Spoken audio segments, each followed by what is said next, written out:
কেমন লাগছে? এ জি খাই একটু ভালো করে। খাওয়া দাওয়া আমাদের এখানে চরম পর্যায়ে, একের পর এক খাবার আসছে আর সঙ্গে সঙ্গে আমরাও হামলে পড়ছি। উফ, এগুলো দেখে আমার আবারও খেতে ইচ্ছে করছে।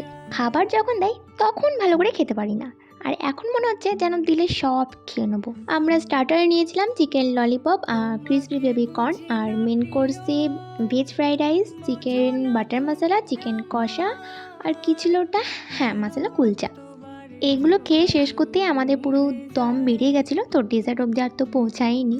এখানে বাকিদের প্রায় সব খাওয়া হয়ে গেছে আর আমার তখনও শেষ হয়নি, তো আমি সবাইকে ধরে রেখে দিয়েছিলাম যে কেউ উঠবি না, আমার শেষ হবে তবে সবাই একসঙ্গে উঠবি। তো ব্যাস খাওয়া দাওয়া হয়ে যাবার পর তারপর আমরা গেলাম মুভি দেখতে।